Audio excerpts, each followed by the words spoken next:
Bonjour à tous, j'espère que vous allez bien. On se retrouve aujourd'hui pour découvrir le kit iStick Pico X de eLeaf. Voici la boîte dans laquelle vous allez recevoir votre kit et découvrons immédiatement son contenu. En premier lieu, nous y retrouvons donc notre iStick Pico X avec son Melo 4 monté d'une résistance ECM de eLeaf en 0,15 ohm avec une plage de vape de 30 à 75 watts. Ensuite, nous y retrouvons un câble USB pour procéder au rechargement de la box. Nous y retrouvons également une résistance ECM de eLeaf en 0,15 ohm qui est la même que celle qui est déjà montée sur votre Melo 4. Nous y retrouvons également un jeu de joints et enfin le manuel d'utilisation. Quand vous recevrez votre box, la première des choses à faire est de monter le Melo 4 à son emplacement. Donc on le visse dans le pad vis 510 présent sur votre box. Une fois votre Melo 4 monté, il va falloir ajouter la cuisse 18650 à cet emplacement. Pour ce faire, rien de plus simple. On dévisse.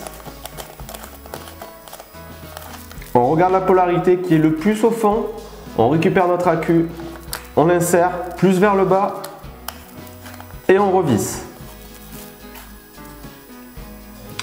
Votre iStick Pico X est prête à fonctionner. Pour la démarrer, rien de plus simple. On vient appuyer rapidement 5 fois sur le bouton Fire. Celle-ci s'enclenche. Votre iStick Pico X est doté de plusieurs modes. Pour les changer, rien de plus simple. On vient appuyer 3 fois sur le bouton Fire et vous allez pouvoir sélectionner les modes avec les deux petits boutons qui se trouvent sur le dessous, du plus et du moins. Nous retrouvons plusieurs modes, dont le mode wattage qui correspond à un mode power. Vous avez juste à sélectionner à combien de watts vous souhaitez vaper. Nous retrouvons ensuite le mode bypass qui reproduit une vape sur un mode mecha. Nous retrouvons ensuite tout ce qui est contrôle de température en NI, TI, SS316 en M1, M2 et M3. Pour valider un mode, rien de plus simple, vous sélectionnez le mode avec les boutons plus et moins et vous appuyez sur le bouton Fire. Le mode est engagé.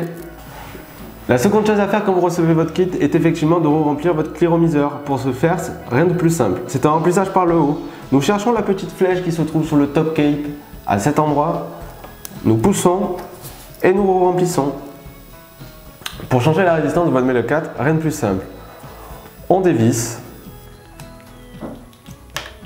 On pose la partie top cape avec le Pyrex. On dévisse. On remet. On revisse le top cape en faisant attention que le Pyrex est bien pris également. Votre résistance est changée. Après avoir attendu 10 bonnes minutes et replacé notre Melo 4, votre kit est prêt à vaper. Revenons plus spécifiquement sur la tranche et sur le dessous de votre iStick Pico X. Dessous, nous retrouverons donc le bouton plus et moins qui va vous permettre de régler les wattages ou de faire la sélection dans le menu. Nous retrouvons également les trous de dégazage en cas de souci sur votre accumulateur. Sur la tranche, nous retrouvons tout simplement le bouton Fire qui va vous permettre d'activer votre puff et également de sélectionner votre choix dans les menus ou d'éteindre et d'allumer votre box. Nous retrouvons également l'écran sur lequel vous allez retrouver toutes les indications concernant votre box, donc de l'autonomie, les watts ou le contrôle de température que vous avez souhaité, etc., etc. Et enfin, le port USB qui va vous permettre de recharger votre Pico. Nous en avons fini aujourd'hui avec l'iStick Pico X et le Melo 4 de eLeaf. Je vous souhaite une excellente et une agréable journée en espérant vous retrouver très rapidement. Je vous mets pour plus d'informations la fiche produit dans la description et je vous souhaite une très bonne journée.